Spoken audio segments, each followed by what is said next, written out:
Shalom, selamat pagi. Perkenalkan saya Agustina Jai dengan NIM 2021 0111341132. Baik, hari ini saya akan membahas materi dari mata kuliah penilaian pembelajaran bahasa Indonesia. Baik, yang pertama kita akan membahas tentang pengertian pengukuran, penilaian, dan evaluasi. Yang kedua kita akan membahas tentang fungsi dan tujuan proses penilaian hasil belajar. Yang ketiga kita akan bahas tentang jenis, sistem, prinsip, dan prosedur penilaian. Yang keempat kita akan membahas tentang objek penilaian pendidikan. Baik, yang pertama kita masuk dengan pengertian pengukuran. Nah, pengukuran merupakan pemberian angka tertentu sesuai dengan kemampuan peserta didik. Nah, di sini dapat kita lihat bahwa pengukuran merupakan sesuatu kegiatan yang dapat diukur. Oke, yang kedua kita masuk dengan pengertian penilaian. Nah, penilaian merupakan pengambilan keputusan atau penilaian akhir dari kemampuan peserta didik. Jadi penilaian ini dapat kita lihat bahwa suatu kegiatan yang dapat dinilai. Misalnya seperti guru memberikan tugas kepada peserta didik dan hasilnya akan dinilai sejauh mana kemampuan peserta didik. Yang ketiga yaitu pengertian evaluasi. Nah, evaluasi merupakan proses mencari informasi tentang kemampuan peserta didik. Nah, di sini dapat kita lihat bahwa evaluasi merupakan suatu kegiatan yang dilakukan untuk mencari sejauh mana kemampuan peserta didik. Oke, selanjutnya kita masuk di materi kedua, yaitu materi tentang fungsi dan tujuan proses penilaian hasil belajar. Nah, proses dan penilaian hasil belajar berfungsi untuk memantau kemajuan belajar, memantau hasil belajar, dan mendeteksi kemajuan dan memantau kemajuan perbaikan hasil belajar peserta didik secara berkesinambungan atau dilaksanakan untuk memenuhi fungsi formatif dan fungsi formatif dalam penilaian. Baik, selanjutnya kita masuk di tujuan penilaian proses dan hasil belajar. Jadi penilaian proses dan hasil belajar bertujuan untuk mengetahui tingkat penguasaan siswa, untuk mengetahui kecakapan, motivasi, bakat, minat, dan sikap siswa terhadap program pembelajaran.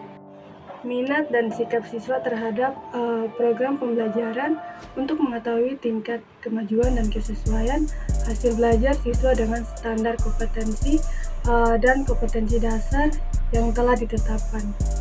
Baik, materi yang ketiga kita akan membahas tentang jenis, sistem, prinsip, dan prosedur penilaian.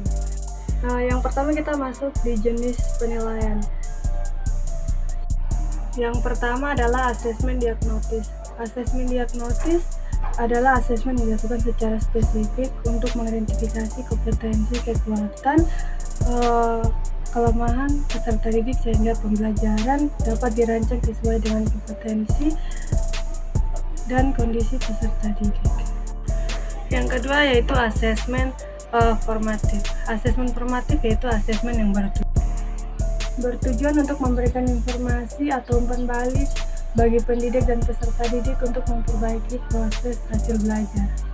Selanjutnya adalah asesmen sumatif.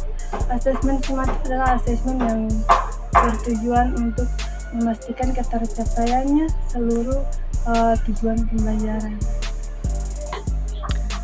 Selanjutnya adalah asesmen konfirmatif. Asesmen konfirmatif yaitu asesmen untuk mengetahui apakah instruksi pembelajaran masih efektif dalam periode waktu tertentu. Selanjutnya asesmen acuan normatif. Asesmen ini didesain untuk membandingkan individu dengan kelompok. Penilaian yang terakhir adalah asesmen ipsatif. Asesmen ipsatif adalah penilaian sebagai pembelajaran yang membandingkan hasil terdahulu dengan percobaan kedua untuk motivasi siswa dalam kemajuan menyusun tujuan peningkatan kemampuan mereka. Sekarang kita masuk di materi selanjutnya yaitu sistem penilaian. Sistem penilaian dalam proses pembelajaran adalah sebuah rangkaian kegiatan untuk memperoleh, menganalisis, dan menafsirkan data tentang proses dan hasil belajar peserta didik yang dilakukan secara sistematis dan berkesinambungan sehingga menjadi informasi yang bermakna dalam pengambilan keputusan. Selanjutnya kita masuk di materi tentang prinsip penilaian. Prinsip penilaian yang pertama adalah berorientasi. Nah, berorientasi adalah penilaian yang dilakukan untuk mengukur ketercapaian kompetensi yang susah ditetapkan dalam kurikulum. Yang kedua yaitu valid atau mengukur apa yang harus diukur. Penilaian yang dilakukan harus dapat mengukur apa yang harus diukur. Yang ketiga yaitu adil. Nah, adil adalah penilaian yang harus adil untuk seluruh siswa. Semua siswa harus memperoleh kesempatan dan perlakuan yang sama. Yang keempat adalah objektif. Dalam penilaian ini siswa harus menjaga objektivitas proses dan hasil penilaian dapat mempengaruhi penilaian pada saat pelaksanaan. Yang kelima adalah berkesinambungan. Jadi penilaian ini harus terencana, bertahap, teratur untuk memperoleh informasi hasil belajar dan perkembangan belajar siswa. Yang keenam adalah menyeluruh.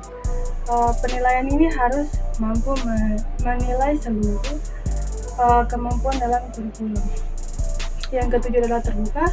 Penilaian ini yang terbuka bagi berbagai kalangan sehingga keputusan hasil belajar jelas bagi pihak-pihak yang berkepentingan.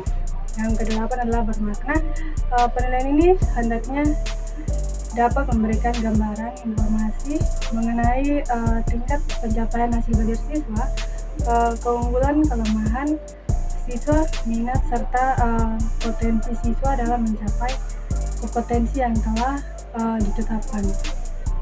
Yang terakhir adalah prosedur penilaian. Prosedur penilaian yang pertama adalah merumuskan tujuan pembelajaran, yang kedua adalah mengkaji materi kembali, yang ketiga menyusun alat penilaian, tes atau non-tes, yang keempat adalah menggunakan hasil penilaian sesuai dengan tujuan penilaian. Baik, materi yang terakhir kita akan bahas tentang objek penilaian pendidikan.